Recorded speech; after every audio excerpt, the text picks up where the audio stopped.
All right, well, let's get started. Welcome everyone to the second annual virtual fundraiser for the Chicago Literary Hall of Fame. My name is Amy Danzer, and it's my honor to help MC this evening's event. The first half of the program will essentially be a celebration of Chicago writing. We'll hear from two of the city's literary treasures, essayist Megan Stielstra and fiction writer Juan Martinez. We'll also enjoy an excerpt of a piece from Booker Prize-winning writer George Saunders. And then the second half will have literary trivia, a live auction, all hosted by activist and outspoken LGBTQ plus storytelling co-founder Kim Hunt and Moth Grand Slam winner and Chicago's biggest liar, Archy Jamjun. The mission of the Chicago Literary Hall of Fame is to preserve and honor Chicago's incredibly rich literary heritage, as well as to help foster new voices in the city. We do this through educational programming, Lifetime Achievement Awards, exhibits, and other special events like our Hall of Fame induction ceremonies. The money we raise tonight and throughout the year is essentially to help cover the costs of those funds, to help those initiatives, and every little bit helps. The online silent auction is currently open and will remain open until the stroke of midnight tonight. If you've not yet had a chance to look at our awesome prizes, please do. We've got all kinds of fun items to bid on. Visual art, escape games, sports memorabilia, health and fitness experiences, music, film, theater, and literary consultations from some of Chicago's favorite literati. We'll post the link in the chat box in just a minute. And also our outgoing board president, Randy Albers, and his wife, Ann Wright, have very generously offered to match all donations received tonight up to $1,500. So please consider making a contribution. It'll essentially help us it'll impact us twice as much. So if you'd like to make a matching contribution, if you could please private message Don Evans in the chat, the amount you'd like pledged and your email address, that would be wonderful. No amount is too small or too large. And so on with the show. So first I'll introduce our readers for tonight, one at a time here. Our first reader tonight is Juan Martinez, a fiction writer. He was born in Bucaramanga, Colombia, and now lives in Chicago. His work has appeared in Glimmer Train, McSweeney's, Tri-Quarterly, and National Public Radio's Selected Shorts, among many others. His collection of stories, Best Worst American, came out from Small Beer Press in 2017, and he has a novel, Extended Stay, which will come out in 2023 from the University of Arizona Press's Camino del Sol series. He also has new stories forthcoming in NPR's Selected Shorts, the anthologies Small Odysseys and Flash Fiction America, and Sunday Morning Transport. And I'll actually share that story in the chat as well. He holds a PhD from the University of Nevada and teaches creative writing at Northwestern University. Let's hear it for Juan Martinez. Hi, everyone. I am so happy to be here and so happy to get to share this with all of you.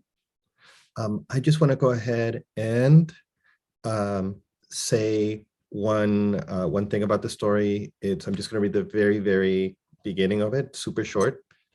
And it's the story that's coming out in the Sunday Morning Transport, which is a newsletter subscription service where they send you a new story every week. And so it made me think about like what would be the worst possible thing you could get in a newsletter format. And so that's the story. I'm just going to go ahead and read it. The very beginning. It's called A Subscribers Only Sneak Peek into the Preliminary Report on the Conditions of the Camps. There's been this narrative out there that FloriCorps and maybe all of Colombia has been obfuscating that we have been denying outside observers access into the perimeter, that we keep a shifting account of the number of deaths and disappearances, that anytime we're asked to provide a straightforward answer to a simple question, we just go around in circles, that we're negligent regarding the high incidence of injuries, that all we care about is the bottom line, that now that we are wealthy, we are just doing what the wealthy do. I mean, sure, you'd likely say, well, it's not like they can hide it, but we're not hiding it. Here's what we know. The thoraxes of the consumers have always been a pleasant, translucent yellow, which filters more sunlight than some environmental activists claim. So it's been fine to have them up there. Our extraterrestrial friends hovering in the sky, their enormous feathered wings making their distinctive buzz. Yes, blocking the sun. Yes, also disrupting our weather patterns. Yes, radically altering the world economy with their constant demand for cut flowers, but also affording our country a prosperity that was heretofore unknown. The color of the consumers nearest the camps have, for reasons also unknown, darkened as of this week. The Bogota sky is more twilighty than we'd like, but their demand for flowers is still strong. The one particular consumer, Mauricio, whose carapace first grew opaque, still eats every delivery of carnations with the same delightful gusto. So do the others around them. Life goes on up there. So too down here. Floricor is curious as to the darkening sky and also to the international community's concerns regarding the refugees who have been working our crops. I'm also concerned as the recently appointed cultural affairs attaché of the camp, also as the newsletter writer, and also personally as a human. Me, Mario Betancur, a Colombian who's practically American since I spent so much time up there. We are not heartless. We're trying to figure out the Mauricio situation, even as I'm dictating this, in the back of an armored Hyundai Santa Fe, as we wind our way down the makeshift camp roads that stretch from the perimeter deep into the valley. All those long, narrow roads whose names I couldn't quite tell you, which is why Richard's here. Richard grew up here. Richard is 15. His mom is one of the original refugees. We've known each other only a few days. I've only just arrived 6 months ago from Virginia.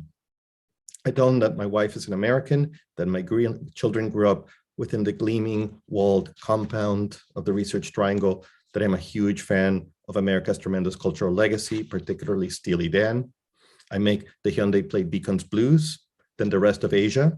He says it's fine. He likes the part about the saxophone, about dying behind the wheel. I tell him how much I love driving in America, how much I loved the idea of hiking in America, that once with an armed escort, we hiked the new Outer Banks, that people only tried to kidnap us 3 times. And it was the last nearly successful attempt that prompted my wife, Samantha, to urge me to accept this particular consulting gig in my home country. She was sick of the States, she said, with its rampant crime and instability. I told her that I'd miss what remained of the highways and franchises, that I'd always cherish her country's rich heritage. She said, fuck the heritage. She was ready to live in a neighborhood that didn't have walls and guards around it. But there are walls here, Richard says, pointing at the perimeter through our thick windows. We bounce deeper into the camp, but not in the real neighborhoods, I tell him. I do this parabolic motion, this kind of basketball swoosh. I say, out there, beyond those walls, there are no walls. So my wife's right. There are no walls if you don't count these walls. Oh, he says, yeah, it's nice. I say, I'll show you. And I'm going to stop right there.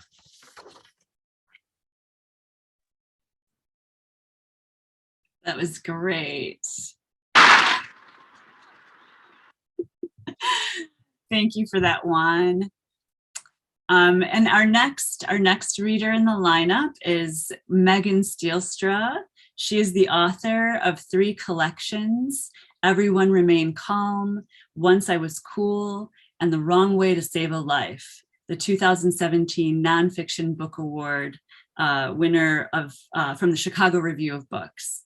Her work appears in Best American Essays, New York Times, The Believer, Tin House, Long Reads, Guernica, and elsewhere. A longtime company member of Second Story, She's told her stories for National Public Radio, Radio National Australia, the Museum of Contemporary Art, and theaters, festivals, and classrooms around the country. She teaches creative nonfiction at Northwestern University and is a 2021 Civic Media Fellow with the Annenberg Foundation or Innovation Lab at the University of Southern California. Thanks for joining us, Megan. Thank you, Amy. Hello, everyone. I am so happy to be here with the Chicago Literary Hall of Fame in honor of the incredible Chicago writers who inspire and challenge me every day. I teach here in our city as well, so I'm lucky enough to read the writers that we're going to be honoring in the future. Look out, future. They're pretty amazing. I'm going to read you the beginning of a longer essay called An X for the Frozen Sea. It's online at The Believer if you want to remain living inside of my brain. 1. I throw two-handed, fists stacked at the base of the handle. My right foot is at the line, my left just behind, and I rock, my weight shifting forward, back. This strength is mine. This body, mine. The target, concentric rings painted on 10 by 2 pine boards and drilled into the wall. It's 15 feet in front of me. 15 feet is the full rotation of an axe. When I started throwing axes, I read articles by physicists about velocity and angle and centrifugal force. I read governing rules from the National Axe Throwing Federation and the World Axe Throwing League, including etiquette, scoring, and foot faults. I watched countless instructional videos, the majority featuring dudes in fields, and one where the actor Jason Momoa nails a bullseye while drinking a very large beer. I watched that last one many times. Feet still staggered, I bring both hands back over my head. The blade is straight. I'm leaning back. My elbows are at my ears and I'm gripping the handle, and everything in me, I don't know how else to say this, sighs. The knots in my neck untie, brambles in my back untangle. This is what child's pose felt like, the relaxation, the release. But yoga isn't working for me right now. Neither is bourbon. I've been drinking too much, or sleeping not much at all, or deep breaths or social media breaks, or any of 1,000 things we do to stay calm. Do not tell me to be calm. I am not calm. I could explode this city with the sheer force of my rage. I let go of the axe. Sliced air and the gunshot of steel on board. The blade sinks and sticks in the splintered wood just to the right of the third outside ring. That's okay. I don't care about the points. I'm not here to win. I'm not here to compete in a league or hang out with friends or even hit the target. I want to split open. 2. I've read enough of this country's literature and history to know that anger is not anything new. Still, the policies and rhetoric of our current administration have kicked mine screaming to the surface. There are moments from this time I will never unsee. Children in cages under foil blankets, a statement by a tiki torch manufacturer saying they don't support white supremacists, a child-sized bulletproof backpack in polka dot pink sold for $114 on Amazon, a photo of white men in suits congratulating one another as they legislate me, a photo of Merrick Garland, a photo of Sandra Bland, indelible in the hippocampus is the laughter. Last March, I spent an hour on the floor of my office when the university where I teach went on lockdown due to an active shooter. My son's elementary school a mile away was on lockdown too. Later, once he could see past the terror of his own imagination, he had a question. He has a lot of questions. Why don't people want his uncles to get married?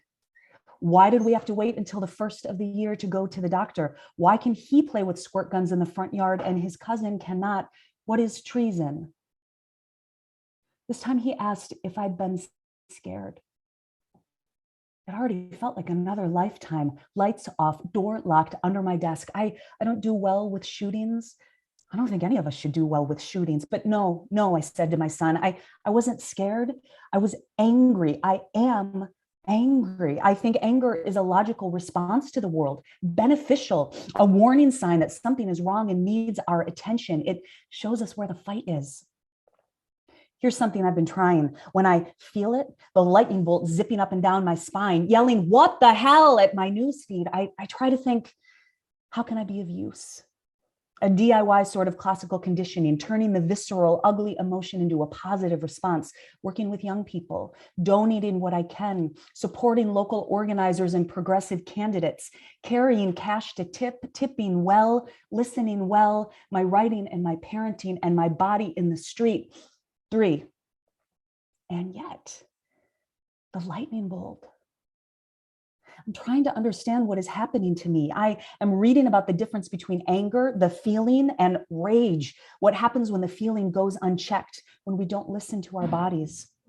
Picture it like this. If anger is the warning siren, rage is the tornado that shows up after the siren's been going off for decades and we didn't pay attention to the blaring goddamn noise. It is ferocious, destructive, medieval Latin rabia or anger fury, Sanskrit rabhas or violence. I am pulling out clumps of my own hair. I'm gnawing the insides of my cheeks. I'm dropping dishes, feet bloody on the kitchen floor.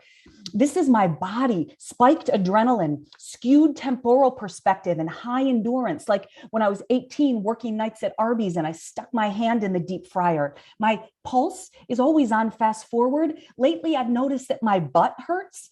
A physician friend explained that we hold tension in our pelvic muscles and everybody's walking around with their asses clenched. I'm always hot. Someone on the internet suggested it was menopause and I killed him with my brain. I am doing a lot of awful things with my brain. I am Dark Willow in Buffy the Vampire Slayer. I am Jean Grey when she atomizes the professor. I am a woman in America. My imagination is a dangerous place.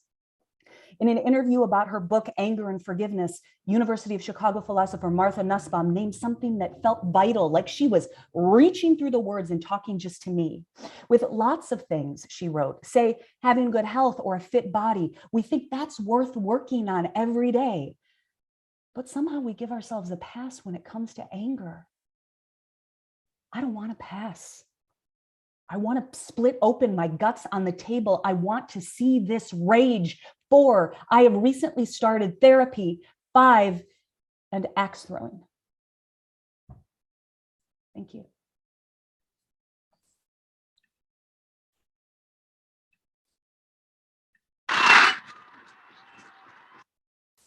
That was fire, Megan, always. Thank you for that. Such a treat.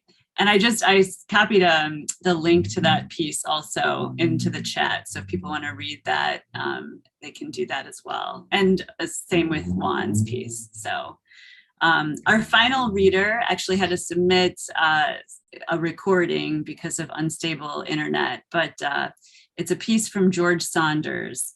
George Saunders is the author of 9 books, including the novel Lincoln and the Bardo, which won the Man Booker Prize, and the story collections Pastoralia and 10th of December, which was the finalist for the National Book Award. He has received fellowships from the Lannan Foundation, the American Academy of Arts and Letters, and the Guggenheim Foundation. In 2006, he was awarded a MacArthur Fellowship. In 2013, he was awarded the Penn Malamud Award for Excellence in Short Fiction and was included in Time's list of 100 most influential people in the world. He teaches creative writing in the creative writing program at Syracuse University, and we're gonna listen to an excerpt from his piece about the South Side. Hi, this is George Saunders. I'm going to read a short excerpt from a longer piece called The View from the South Side, 1970. Jardine's restaurant sat on a hill in Oak Forest, a southern suburb. On a clear night, you could see Chicago. Part of our Jardine's dining ritual was to pause at the door, have a look at the skyline. There it was, small but bright, like a white fire in the forest preserve. Comiskey Park was down there somewhere. Wrigley Field was there. Blackhawks jerseys, the most beautiful in sports, hung dignified in Chicago stadium lockers. The major heroes of Chicago sport were down there: Louis Aparicio, Bobby Hull, Dick Butkus. Also the Miner, the Mackey brothers, Chico and Wayne, Jerry Sloan, Keith Magnuson, the fightingest player in hockey. Mayor Daley was down there, jowly in his pajamas, nicer at home than at work. My intellectual heroes were there: Studs Terkel, the columnist Mike Royko, his creation Slats Grobnik, who I assumed was a real guy. Someday I'd move down there too, live on Lakeshore Drive. That would be my base of operations. Yes, someday that burning white fire would know me. I'd move around it with confidence, taking cabs, tipping bartenders who knew me by name, hanging out with Royko, who'd see me as his protege, the real thing, a true Chicago kid. Why live there, people would ask me. Why not Paris? Why not New York? Well, it's my city, I'd reply. It contains everything one could ever desire. But now it was time to eat. The entire city could be blocked out with a thumb. That was part of the pre-Jardines ritual. You held up your hand and blocked out Chicago with your thumb. But because you were a kid and Chicago was all you knew, it was in your heart and stayed there forever, the yardstick against which the rest of the universe was judged. Thank you to the Chicago Literary Hall of Fame, and thank you to all of you. All right, and now on to our live auction with a dash of literary trivia. Before I introduce our auctioneers, I just want to give a little bit of, can everybody hear me okay? Yeah, okay. I just want to give a little bit of logistical cues. So if you are interested in bidding on any of the items, please enter in chat for all to see. If you're interested in, again, just going back to our, earlier in the program, if you'd like to match Randy Alber's donation tonight in any amount, please private message Don Evans. And if you're having difficulty private messaging Don Evans, you just want to click on the little blue bar that says everyone and pull down, and you can see everybody's name on this session, and you should be able to find Don in there. So all right, so without any further ado, I'm going to introduce our two auctioneers who I'm very excited about having with us tonight. First, Kim Hunt. She is a lifetime learner who continues to hone and invest her passion in organizational leadership, Black and LGBTQ plus liberation, and storytelling. For over 25 years, Ms. Hunt has used her platforms in storytelling, public speaking, and civic engagement to curate brave, inclusive spaces for social change. She is currently the executive director of the Pride Action Tank, PAT, a project of AIDS Foundation Chicago, where she also serves as the senior director of policy and advocacy operations. Kim was previously the executive director of Affinity Community Services, a nearly 30-year-old social justice organization that focuses on Black LGBTQ plus people. Prior to her work in the LGBTQ plus communities, Kim's work focused on urban planning and community and economic development. She was inducted into the Chicago LGBT Hall of Fame and named a Crain's Chicago Notable LGBTQ Executive. She is a founding co-host of Outspoken LGBTQ plus Storytelling, a monthly show in the Lakeview neighborhood of Chicago, and a published author. And Archy Jamjun is the curator of Outspoken LGBTQ Stories at Sidetrack and a co-producer with Story Jams. All of these shows you have to check out. He is also a two-time winner of the Moth Grand Slam. He enjoys telling stories all over the city and has been published by Barrel House and the Coachella Review. So I'm gonna pass the baton to Kim and Archy to handle the live auction and trivia. Awesome. Thank you so much, Amy, for those beautiful introductions and for inviting us to be a part of this amazing event. I'm so honored to be in the presence of so many avid writers and readers. As you can see behind me, I love to read. I also love storytelling. So Archy and I are going to go back and forth between the trivia questions and the auction items. And I will start with two trivia questions before I kick it off to Archy, and then we'll rotate. So first trivia question. This 2013 Chicago Literary Hall of Fame inductee is known for his 1992 masterpiece, Divine Days, the 1,100 plus page novel, which takes place over a week in the life of aspiring playwright Jobert Jones, was modeled after James Joyce's Ulysses. Henry Louis Gates called it the War and Peace of African American Literature. Before this author succumbed to cancer in 1997, he'd essentially finished a project he considered even more ambitious than Divine Days. It was a series of novellas that, like Divine Days, took place in the fictional Forest County. It was published posthumously in 2001. Name this author and his final book. Please put your answers in the chat. Don is the judge, so it is not my fault if you did not win.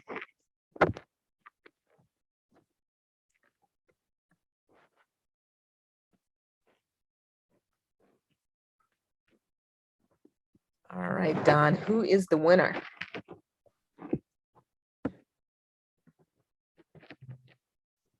What is the winner? Yeah, we've got two people that have the author correct, but we need the author and the book. And Donna Seaman says Leon Forrest, Meteor in the Madhouse, and Donna Seaman is correct. Donna Seaman's the winner. All right, Donna. So what you have received as your prize is a copy of Meteor in the Madhouse from the Library of Forrest's friend and former Northwestern University colleague, Reginald Gibbons. Congratulations, Donna. All right. Next trivia question. Get ready, y'all. This author was born and raised in Waukegan, Illinois, though he spent much of his life in Los Angeles. The author, born in 1920, returned to his hometown in his 1957 novel, Dandelion Wine, set in the summer of 1928. The author died in 2012 and will be inducted into the Chicago Literary Hall of Fame in 2022. Name this author and the fictionalized name he uses for Waukegan in Dandelion Wine. The author and the fictionalized name he uses for Waukegan in the book. We have a winner. Mike Burke says Ray Bradbury, Greentown, and he is correct. Rachel Swearingen and Susan Dennison, they're getting half of them right, but I tried to make this a little bit difficult. So Ray Bradbury, Greentown is correct, and you can tell Mike what the prize is. All right, Michael. So what you have won is a first edition hardcover signed copy of Ray Bradbury's Quicker Than the Eye. For donating the copy. He's got the most incredible collection of Ray Bradbury books of anybody I know. All right. Now I'm going to pop it over to Archie for a couple of auction items. Hey everyone, thank you for having me here. It's a real honor. Unfortunately, behind me is my kitchen, so you cannot tell, but I do have lots of books at my house as well. All right. Oh, this one is a great item to auction. What do you call that?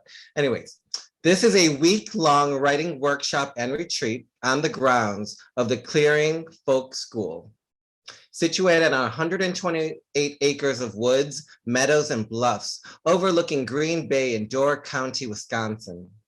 The school was built and designed in 1935 by famed landscape architect Jen Jensen. Oh, what a great name.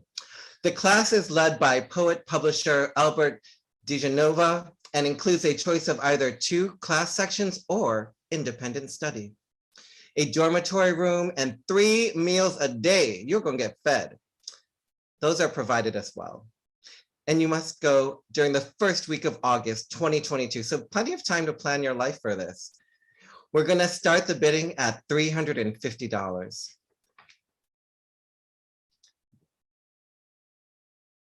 Oh, we got one. Let me tell you, $350 is the deal. I have the estimated value in front of me. 400, do I hear 450? I hear, oh dang, but I need to hear some dollars. 450. What about 5? I've never done this before. This is so much fun. I'm gonna try this at work. Just keep selling things more expensively. $500, $500 for the children. Oh, $500 for the children. There's more than one child in Chicago. We need more than $500. $550, what about 6? Oh, Don just gave the value away. See, you're still saving like 50% right now. And I think you should go for more. How many days? It's a week long. I believe a week has 7 days. So 7 days.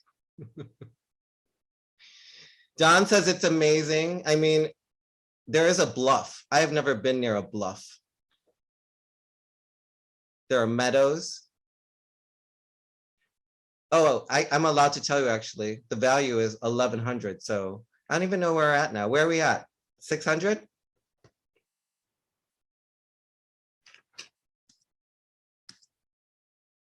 All right. Archie, I don't think, did we get to 600? Yeah, we're at 600. There we go, yes. 600 is going once. It doesn't have to go. Nobody bluffs about bluffs. Oh my God, you guys are so clever with words. 600 once, 600 twice. Oh, 650, Michael Burr, come through. Thank you. The children love you. This one's for the children. 700. I've never sold anything for $700 in my life. Maybe a bottle of wine. I don't know. Definitely not a steak. I have faith, Archie. I think it's gonna happen. Come on, y'all. 700. Margaret, don't let Michael beat you. Do not give up. Women are going through so much right now. We cannot lose this. And I don't know why I included myself as a weak. Margaret's got 7. All right. 700. Michael, man, we're having a tough time too. Michael, I mean, yeah, I mean, what's $100 more? It's like 5 minutes of work. You're better half, you're better. I work at the Gauge. If you'd like to come give me money, I work at the Gauge. It's on Michigan Avenue across from the beach.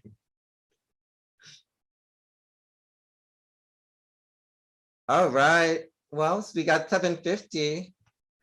Amy, can I, yes, who asked if you can bid 800? You may. We all got credit cards, just put it on. I mean, really, it's just interest. You can probably like change it out to 0% interest at some point. So Billy, is that an 800 from you? No, okay, well, I believe Margaret is still winning. I'm sorry, Michael is winning at 750.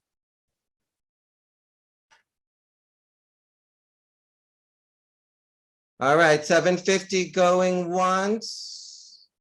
Billy, I don't know if Wisconsin's gonna be like even a state after 2022, you know, so if you wanna go there and be on a bluff. 750 going once, 750 going twice. Sold for 750 to Michael. I mean, Billy, if you have $800 later, you can tell us. We'll cheat Michael out, don't worry. All right, I guess I'm gonna move on to the next gift, and this really is for kids. When you trust kids, they trust themselves. We believe in self-directed learning for your camper to decide what it is they want to participate in. Options like sewing, making and creating, sports, recreation, media, performance, and so much more. It's from Monday through Friday from 8 a.m. to 6 p.m. for your children ages 4 to 12. Again, lunch and snacks are provided. They're going to feed you still. Listen, this is actually an opportunity to escape your children for 5 days from 8 a.m. to 6 p.m. Someone's going to deal with your children, as long as they're from 4 to 12 years old, no one older or younger. And we're starting the bidding at $350. It's a 1-week getaway from your children during the day.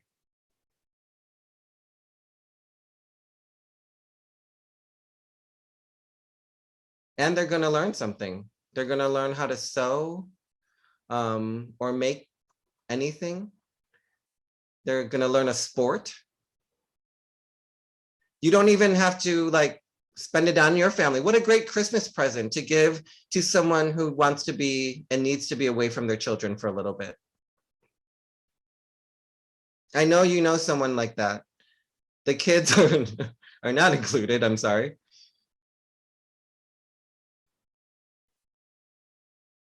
Yes, it's this is a 5-day gift certificate to Steve and Kate's summer camp in Lakeview. Again, when you trust kids, they trust themselves. They believe in self-directed learning for your camper. I don't know what an NFT is.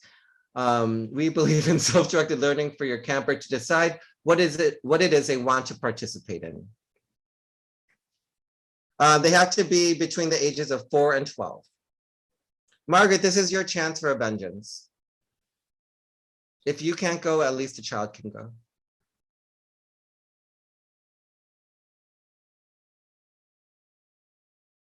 An unfungible token. Anyone? Oh my God, you guys like your kids way too much.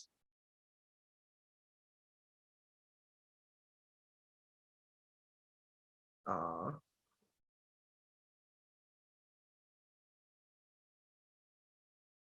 I feel like I hit a high in the first one and now I'm sitting in a low. We're lowering the bidding from 200 and it's gonna go down to 150. And this has an estimated value of $530.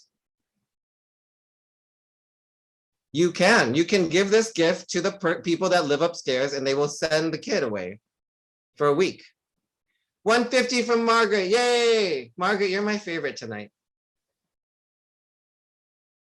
Oh, what a great attitude. I'm single, I'm gonna find someone too. I feel the same way.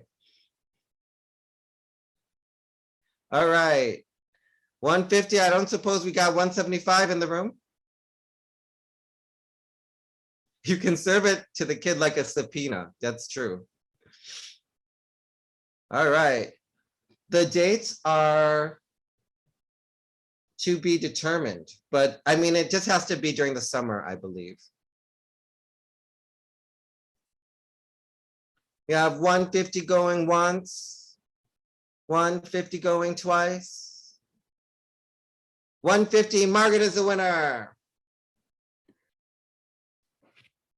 All right, Archie, you are a tough act to follow, my friend. So I think the way we're doing this is I'm doing the next two auction items, right? Is that what we agreed to? Okay, here we go.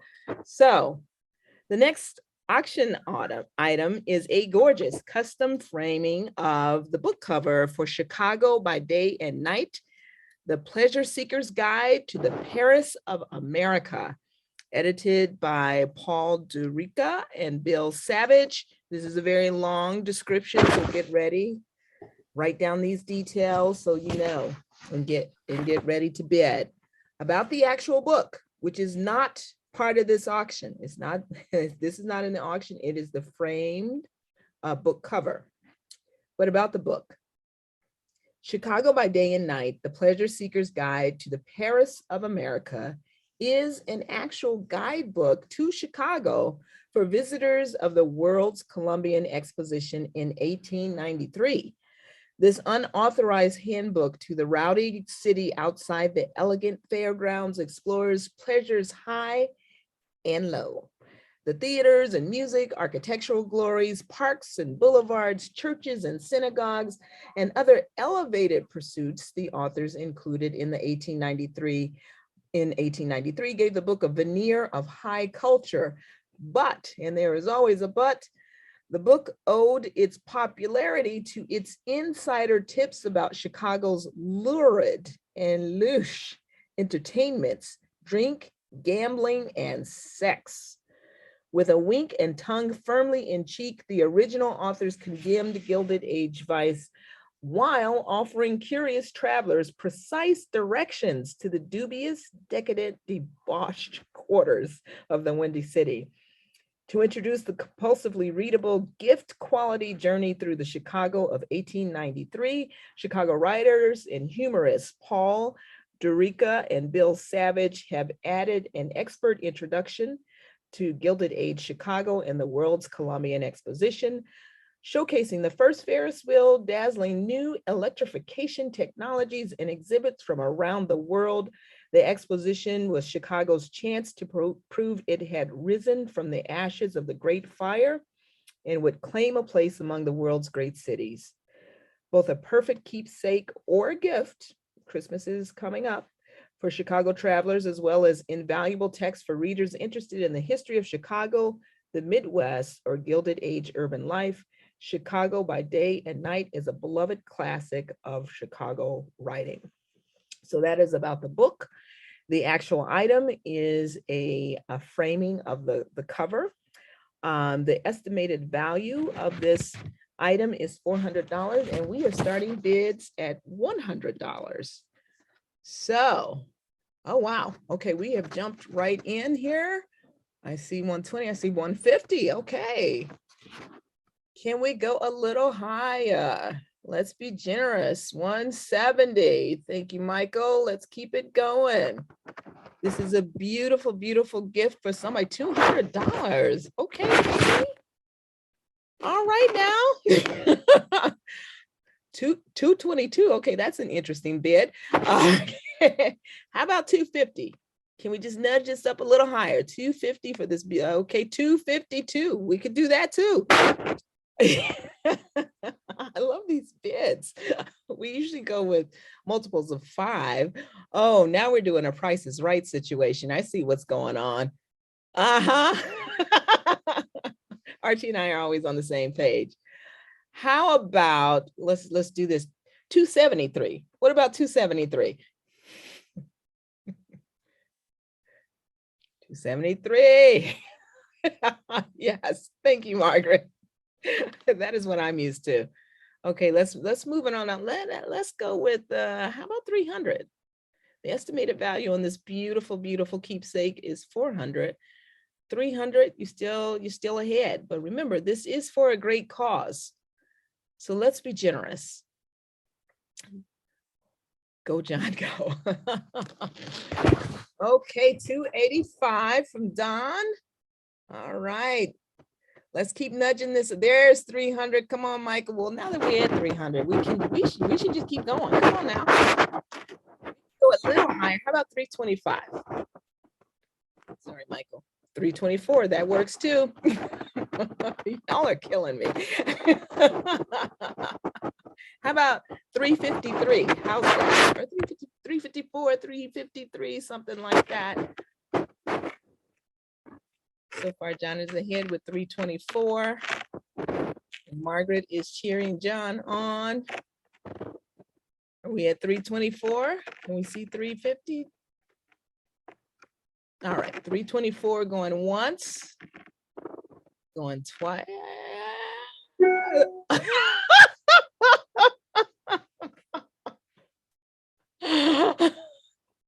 All right now.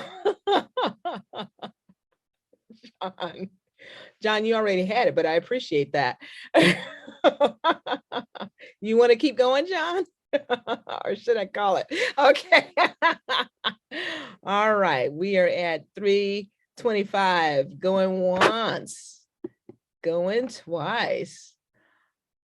All right, so to John. Excellent, excellent.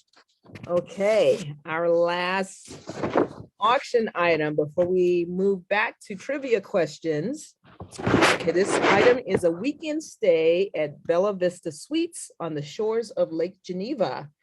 Spend a wonderful weekend in Lake Geneva, Wisconsin, which Archie says won't be a state next year, but we'll see. And enjoy a Friday and Saturday night stay at a lakeside 1-bedroom suite. There are no blackout dates, but guests can make reservations based on availability.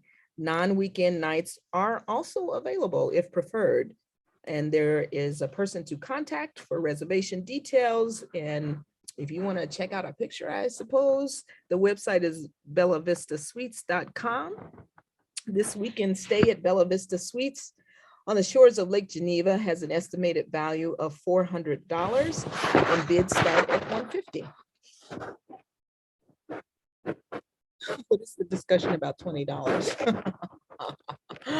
All right, bids. Okay, Michael is at 150. Okay, 200. Oh, Rachel and Randy, let's see you fight it out now. You're both bidding $200. So somebody needs to go up. Because right now we're tied. All right, Rachel is at 250. How about 275? Who's that who was tied with Rachel before? Let me scroll back. Randy, 275. Oh, 300. Okay, Randy is serious. All right, we are at $300. Margaret is saying there's a little balcony. Very nice. If you live in Chicago, a balcony is prime real estate. I don't have one. So to get a balcony in Wisconsin is a beautiful thing. All right, bids are. Billy says, I can't believe the bids for this are higher than my pizza. All right, we're at $300 with Randy. Can we go just a little bit higher, y'all? This is for an amazing cause. Chicago Literary Hall of Fame. This is a beautiful thing. We're at 300. Can we just, how about 325? Okay, some folks are a little distracted, I see. Are you a little hungry? Pizza is on people's minds right now. We're at $300 with Randy. All right, 300, going once, going twice. The pizza is spectacular. All right, so to Randy, you are the winner of the weekend stay at Bella Vista Suites on the shores of Lake Geneva. All right, Archie, I'll turn it back over to you. All right. Well, now that we've gotten some money, it's time to play some trivia again. This is a question. Though largely known as part of the Harlem Renaissance, this innovator of jazz poetry worked as a young author at the Chicago Defender, where he introduced the world to his character, Jesse B. Semple. He would continue to write the column for 2 decades. He also founded a theater group, the Skyloft Players, in the city. Later, he was a visiting professor at the Laboratory School of the University of Chicago. This author influenced Gwendolyn Brooks, as well as Lorraine Hansberry, who borrowed a line from his poem, A Dream Deferred, for her play, A Raisin in the Sun. An elementary school at 240 West 104th Street is named in his honor. Who is this author? Winner, winner, chicken dinner, I think. Well, I'm not the official judge.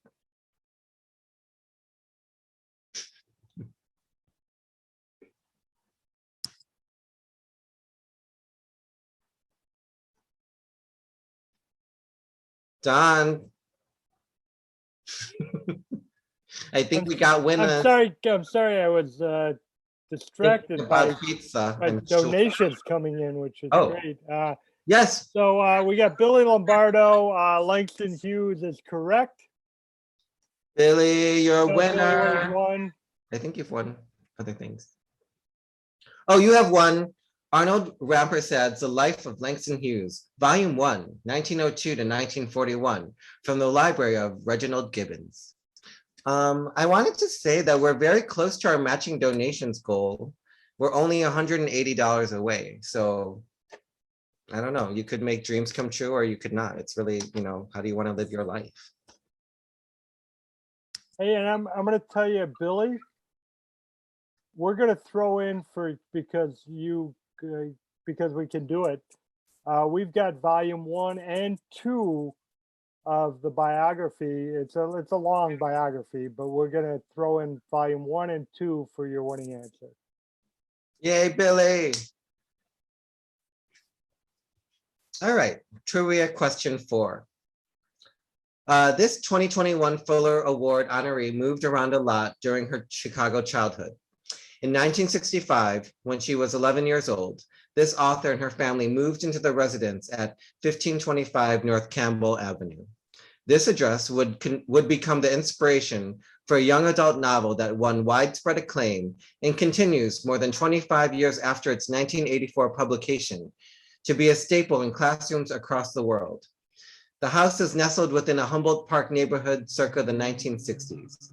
The fictional book, which is not named Campbell Avenue in the book's title, is more a composite of all those Chicago neighborhoods in which the author lived as a girl. The author wrote in her memoir, "I pick up parts of Bucktown, like the monkey garden next door, and plop it down in a Humboldt Park block where I lived during my middle and high school years. Who is this author? And what is the name of her seminal novel?" Oh, wow, I didn't even finish in People One. That happens to me a lot.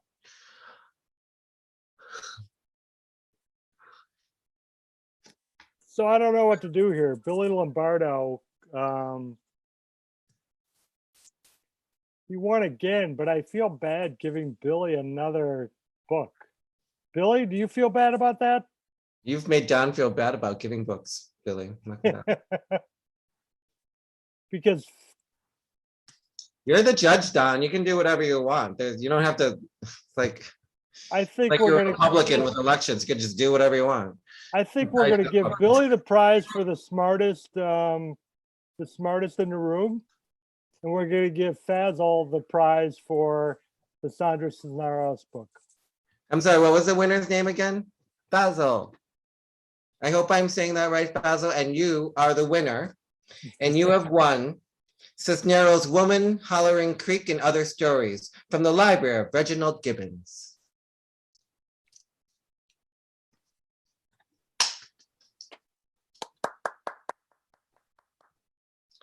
I think I'm gonna hand things back to Amy because that seems like the right thing to do.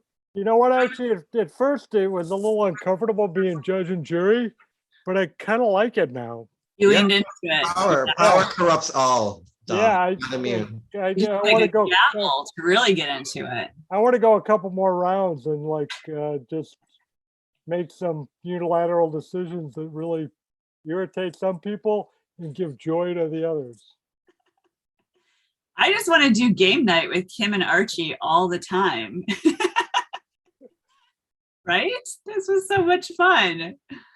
So I think that's it, right, Don? And am I forgetting anything else, or no more parts to this? We handled this. Thank you. I want to thank all of tonight's presenters: Juan Martinez, Megan Stielstra, George Saunders. I want to thank Kim Hunt and Archy Jamjun for doing such an amazing job with our trivia and auction.